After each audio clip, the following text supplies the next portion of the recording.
জাতীয় মহাকাশ প্রযুক্তি দিবসে 3টি নিজস্ব রিমোট সেন্সিং ও যোগাযোগ উপগ্রহ সামনে আনতে যাচ্ছে ইরান। এগুলো যোগাযোগ ও ছবি সংগ্রহে কার্যকর ভূমিকা রাখতে সক্ষম হবে বলে আশা করা হচ্ছে।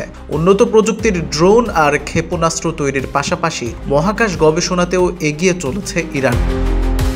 এরই অংশ হিসেবে এবার নিজস্ব অত্যাধুনিক স্যাটেলাইট সামনে আনছে দেশটি। জাতীয় মহাকাশ প্রযুক্তি দিবসে পার্স 1, পার্স 2 ও নাভাক নামে 3টি নিজস্ব রিমোট সেন্সিং ও যোগাযোগ উপগ্রহের প্রদর্শনী করবে ইরান। এর মধ্যে পার্স 2-র ইমেজিং ক্ষমতা উন্নত আর নাভাক বেশি উচ্চতায় যোগাযোগে সক্ষম। এছাড়া আরও 25টি উপগ্রহ তৈরির কাজ চলছে বলে জানিয়েছেন দেশটির মহাকাশ সংস্থার প্রধান।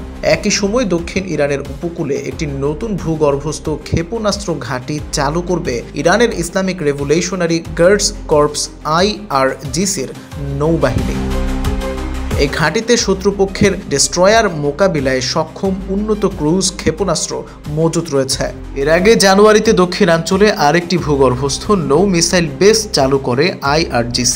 ইরান তার সামরিক শক্তি ও যুদ্ধ প্রস্তুতি বাড়িয়ে চলেছে এবং ইসরায়েলের সাম্প্রতিক হামলার জবাব দিতেও প্রতিশ্রুতিবদ্ধ।